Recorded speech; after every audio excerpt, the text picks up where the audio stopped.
Здравствуйте, ребята. А вы не с нашего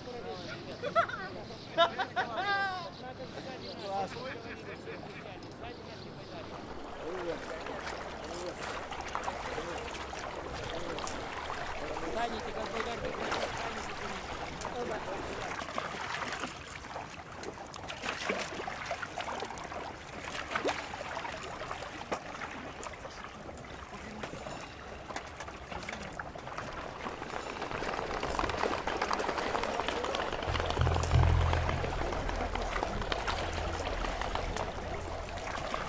нужно там причалить к берегу и спросить, есть ли хлеб в селе. Хлеб в селе, я думаю, есть.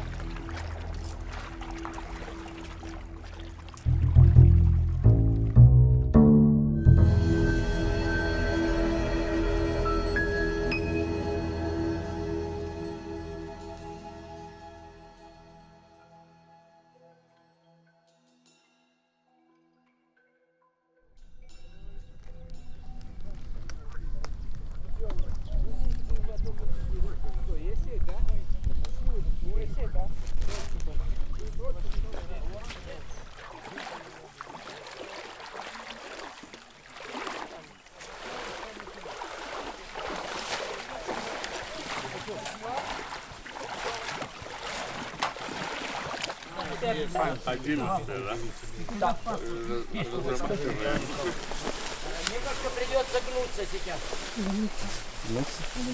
Загнемся? Вон тут тропинка есть. И ту руку давай.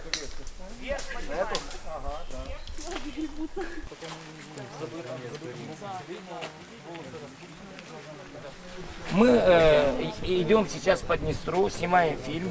Мы хотим запретить строительство вот этих 6 гидростанций, которые планируют строить выше Новоднестровска. Правильно. По Днестру. Мы в населенных пунктах мы не почувствуем, а город почувствует сразу. Да, Нехватка даже воды не в будет городе. тотальная. Испортится сама вода, не будет ни Она рыбы, и ни так шлака. уже засоренный весь. Но если Раньше они не пустят было. его, будут крутить туда аккумулирующие станции вверх-вниз, то в ней уже живого ничего не останется. Она будет как техническая вода. Бычком море Один море бычок. было, и сейчас уже трудно поймать тоже. И бычки тут поймать. Да. Вот времена пошли. Наверху рыбы нет. Там так холодно, что рыба не может жить. Да. 6-8 градусов. После плотины мы измеряли, то было 9-10 градусов Есть утром. температура? Есть, но мало, очень мало. 9-10 это лето.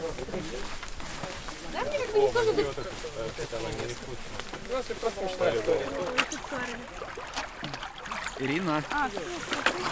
Ирина.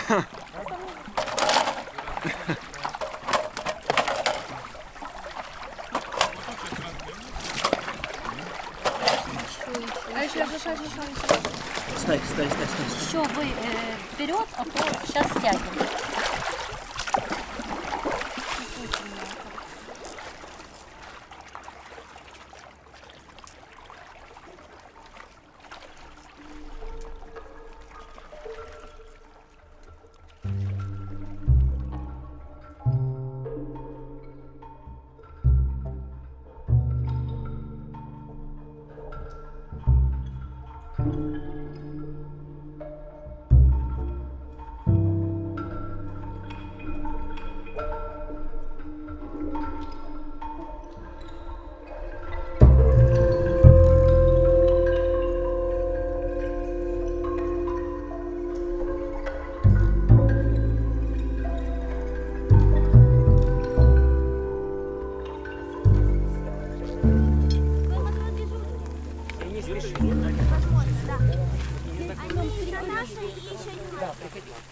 Как раз в этом месте. Ты помнишь 20 минут твои? Так быстро я макароны хочу, да? Лучше на полотенце выложить. Кто дыню не брал, ребята? Огурцы, кто дыню не брал? Не брали, и мы.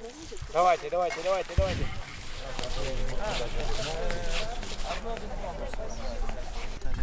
На определенном участке реки, в секторе реки откладывали там икру и прочее. И после строительства плотины это резко прекратилось. И такие рыбы осетровые, как, например, осетр, белуга, севрюга. Весь Днестр до Дубаса рыбы мало. весь этот гидрокомплекс тотально меняет Днестр. Речь идет и о количестве, и о качестве, как мы видим, воды. И мы в Молдове, и Одесская область заинтересованы в том, чтобы этот гидрокомплекс работал более экологически environmentally friendly, как бы более дружелюбно по отношению к реке. Вот. В 2010 году был какой-то там теневой договор. И там, да, и из-за этого вы сможете увидеть столбик, значит, молдавской границы на этом берегу, а не в центре этой плотины, как положено.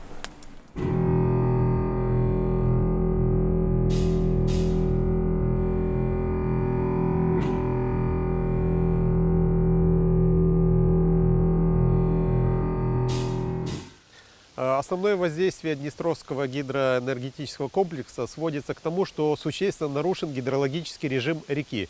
В первую очередь это обусловлено, с одной стороны, уменьшением объемов воды, и во втором это изменение скорости течения. Эти два фактора привели к тому, что экологическая ситуация на Днестре сегодня значительно ухудшилась.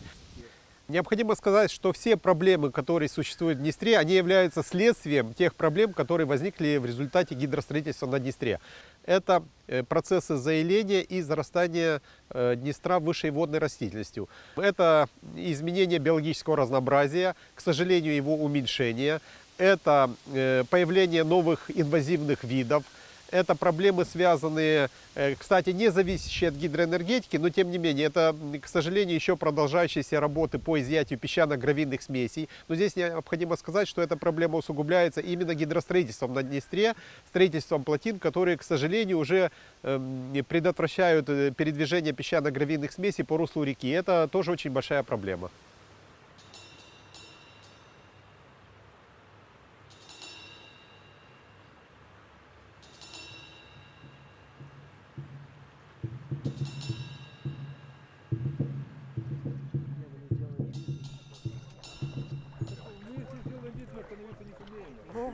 Не такие мы чемпионы, слушай.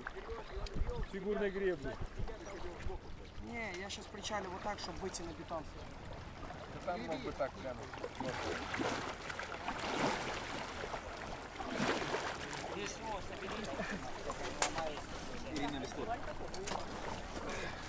Как вы помните Днестр, каким он был в 60-х годах? Днестр был чистый, теплый, и песочек был на берегу. Был белый песок, чистый, промытый, чистый песок. Люди загорали, могли ночью выходить загорать, вода была теплая, чистая, даже можно было пить. Вода была чистая, прямо вкусная, на вкус была вода.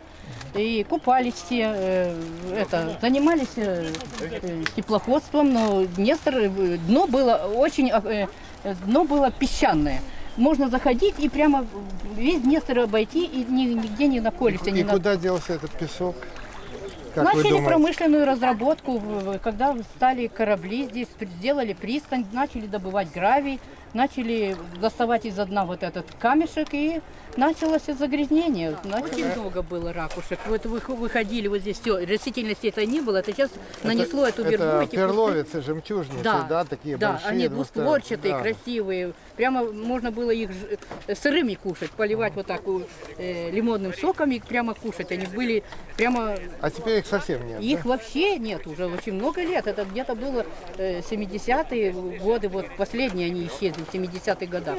Местные очень хотят, чтобы мы могли пользоваться рекой. У нас река здесь есть, но мы не можем ей пользоваться. Из-за того, что она грязная, холодная и, как говорится, а туризма у вас опасная. Никакого нет в городе? В городе ничего нету. Очистные недавно построили, но они на полную мощность не работают. Выведены такие канализационные трубы в Днестр, поэтому запахи и вода не успевает, как говорится, промыть это все. Это все идет туда, нижние слои, Кишинев, а там воду пьют.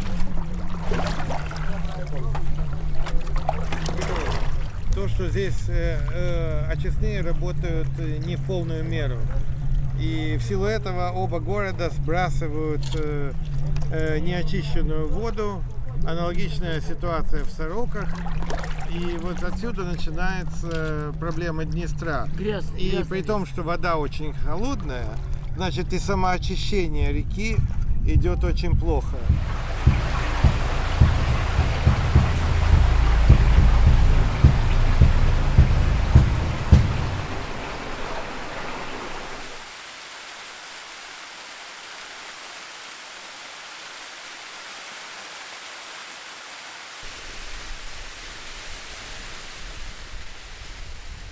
Как бы ни казалось странным, рядом с нами выводится сточная труба.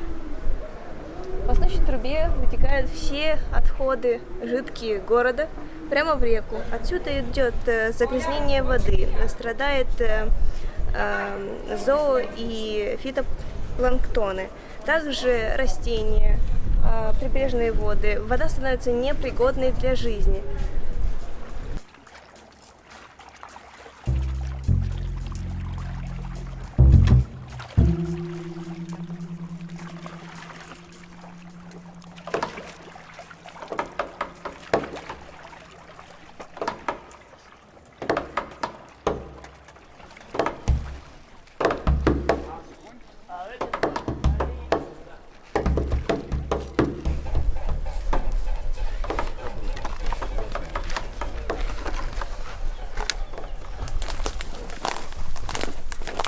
Ребята, попытайтесь бутылки не просто складывать, скрутить.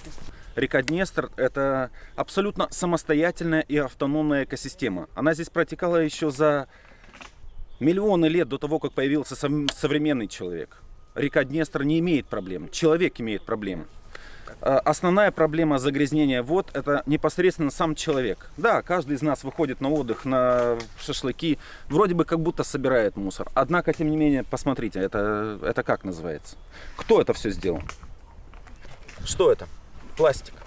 И что это? Это поплывок от сетей. Пластик. Дальше. Эмаль. Замечательно. Украинского производства. И на минуточку. Как она появилась в реке? Тоже вопрос, что это? Лекарство. Но кому в голову пришло выбрасывать в воду лекарства и в первую очередь стекло? Стекло, в отличие от пластика, разлагается в течение миллиона лет. Однако река Днестр протекает всего лишь через две страны. Молдова и Украина. И ни Молдова, ни Украина никак не могут договориться. Это стало объектом бизнеса, объектом торговли. Мы привыкли к тому, что мы утром проснулись, и у нас есть интернет, у нас есть электричество, у нас есть вода. Однако, если в один определенный момент мы просто-напросто утром проснемся и нет воды, что будем делать? Я говорю про город Кишинев, 700 тысяч жителей. Что будешь делать? Ладно, до обеда как-то протянешь. Ни в туалет сходить, ни кофе не приготовить. Выходишь в город, идешь на работу, думаешь, на работе у меня там есть чайник, я приготовлю себе кофе. А и на работе тоже нет воды. Идешь в магазин, и у всех тоже нет воды. И все в определенный момент пошли в магазин и выкупили всю воду. Что будешь делать?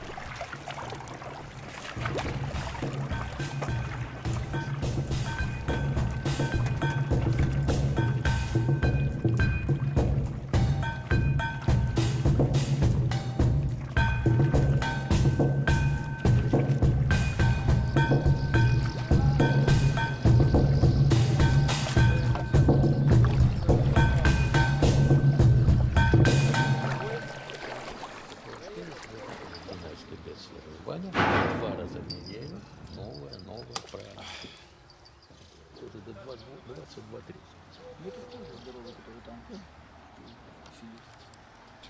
Озабоченность в том, что мы сегодня уже находимся фактически на грани фола с водным режимом. Да? Даже небольшие потери объемов стока могут катастрофически сказаться на дельте. Первый удар по экосистеме был нанесен перекрытием плотины Дубосарского водохранилища, хода нерестовых миграций осетровых. Таким образом, мы перевели в Красную книгу Украины, наверное, Молдовы, Белугу, Севрюгу, Шипа. И вот еще отношение к гидроэнергетике. На сегодня основной задачей должна быть не выработка энергии, а водохранилища – это регуляторы сегодня. Да? И нужно так отработать правила, да, для того, чтобы приоритетом было и питьевое обеспечение, низовья Днестра, ну, в том числе Кишинева, который перед нами пьет Днестровскую воду, и в том числе экологические.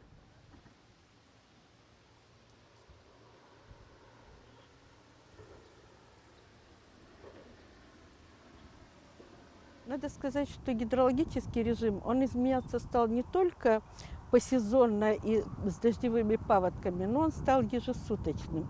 И, к сожалению, это вызывает очень многие отрицательные последствия, такие как обсыхание икры рыбы на прибрежных нерестилищах. То есть рыба, скажем, ранним утром, пока еще вода стоит высокая, отложила икру где-то по берегам, а в это время падает вода, конечно, икра обсыхает и, естественно, гибнет. И это вызывает, конечно, снижение численности ихтиофауны, и, конечно, видовое разнообразие также снижается.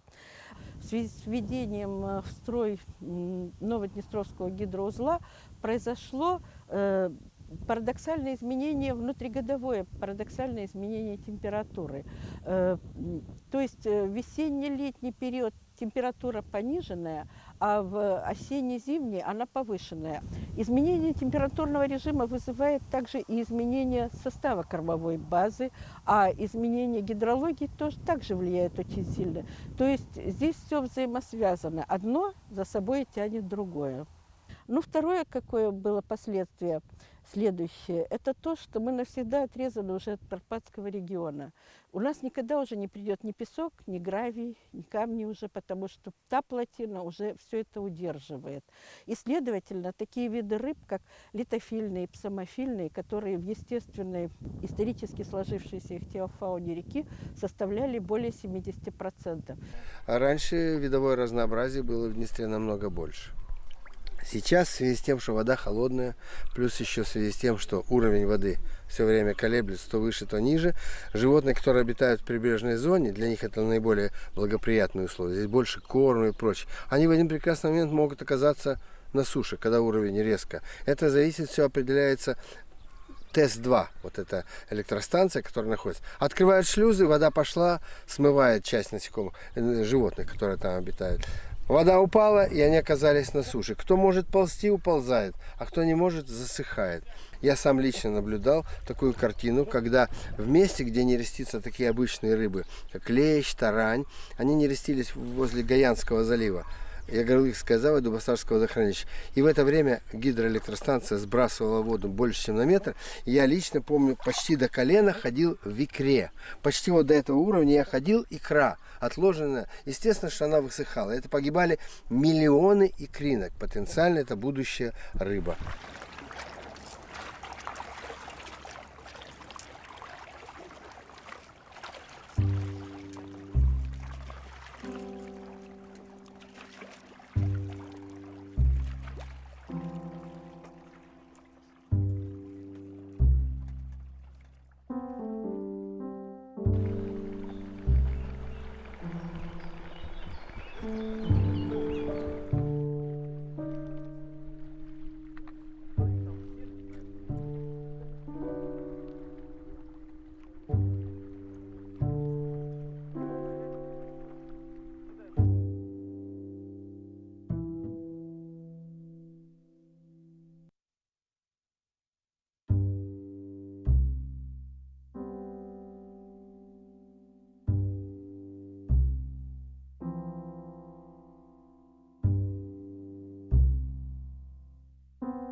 Дельта Днестра – это уникальное географическое образование, которое всегда жило благодаря паводкам.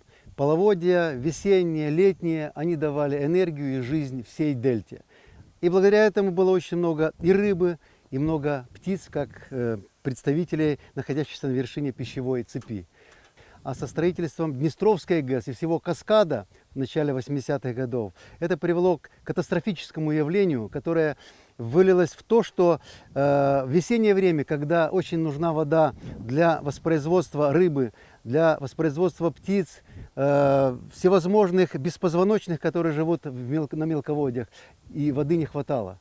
И это привело к тому, что начиная с середины 80-х годов и по настоящее время численность, например, индикаторного вида, как блестящий ибис или каравайка, упала в десятки. Она была, например, 1500, а сейчас ее еще 20-30 пар, если вы найдете. ГЭС – это катастрофа для дельты Днестра. Я категорически против. Живущий на Днестре уже около 40 лет, исследуя ее, я заявляю, что как существующий каскад гидроэлектростанции, так и планируемый – это угроза для всей биоты. Поэтому одесситы категорически против развития гидростроительства на Днестре, и экологи тем более. Как представитель молдавского правительства я хочу сказать, что на определенном этапе переговоров с украинским правительством мы были на этапе подписания договора. Но почему мы отказались? Мы рассмотрели проблему немножко с другой стороны и выяснилось, что дебита воды не хватит для постройки ГЭС. Вода просто не наберется. Но в случае, даже если эту ГЭС построят, хотя это будет неэффективно, что станет с Кишиневым? Что станет с Одессой? Сейчас будет страшная цифра. Как представитель молдавского правительства я скажу это для Молдовы. Водохранилище может обеспечить Кишинев лишь на 7 дней. А дальше что? То есть мы просто вымрем. Поэтому я хочу призвать к украинскому правительству в том, что мы хотим сотрудничать с вами. И мы хотим, чтобы вы думали и о нас тоже. Далее, можно сказать, что электростанция – это рабочие места. Но как одна или несколько электростанций может помочь решить нам проблему с безработицей? Никак. Далее, почему именно Днестр? Днестр является единственной нашей водной артерией. Для Молдовы это единственная артерия, для Украины нет. У них есть Днепр, Дунай. И еще одно замечание по поводу ГЭС. Пока ГЭС построится, возможно, наука дойдет до следующей ступени, когда эта ГЭС устареет, придется ее модернизировать. Что я могу сказать в заключение? У нас есть предложение. Во-первых, альтернатива возобновляемых источников. Далее мы хотим сесть за круглый стол и обсудить с Украиной, наконец, и добиться общего решения, чтобы оно было выгодно как Украине, так и нам. Далее можно рассмотреть вопрос реки Дунай, под которой протекает, если я не ошибаюсь, по 10 странам. И почему-то 10 стран договорились. Здесь 2 страны не могут договориться. И еще можно сказать, что сейчас перед нами стоит вопрос. Либо электроэнергия, либо вода. Из 2 зол мы выбираем меньше. Значит, для нас важнее вода. Мы с каждым днем меряем температуру воды. И с первого дня было 8 градусов, как уже сказали, и до последнего дня. И мерили на поверхности. С первого дня 11 градусов, до последнего 18. И между ними 7 градусов разницы. А в температуре 7 градусов не могут развиваться личинки, икра рыб, мальков. И если кому-то интересно, могут посмотреть на плакатах, как мы все смеряли, и каждый день все лучше и лучше температура воды. Можно долго говорить о том, что нужно сохранять нашу реку. Это знает каждый из вас. У вас у всех будут дети, будут внуки. И я хочу просто, чтобы вы сами себе задали вопрос. Хотите ли вы, чтобы они жили в нормальных условиях? Возможно, даже не в нормальных, а хотя бы в таких, в которых живете вы. Если вы ответите себе на этот вопрос «да, хочу», то задавайте себе следующий вопрос. А что сейчас идет не так? Может быть, все хорошо, а если нет, то почему? Задавайте себе вопросы, ищите на них ответы, заполняйте логические дыры, которые у вас появляются иногда при выслушивании некоторых личностей, которые говорят о том, что строительство гидроэлектростанции – это прекрасное решение, это отличный выход. Фильтруйте информацию, которую вам говорят. Просто думайте. Думайте, что вам говорить и кто вам говорит. Сопоставляйте. Если вы зачастую не можете найти ответ, спрашивайте тех, кто его нашел. Здесь полно таких людей. Здесь достаточно людей, у которых можно подойти и просто вот так вот по-человечески спросить. Скажите, а как вы думаете? И они вам ответят, потому что они нашли ответы. Они прошли по реке, они столько лет занимаются этими исследованиями, что они знают это наверняка. Не по каким-то умным книжкам, они пишут эти умные книжки. Я попрошу вас просто об одном. Думайте, задавайте себе вопросы и ищите на них ответы. Спасибо вам.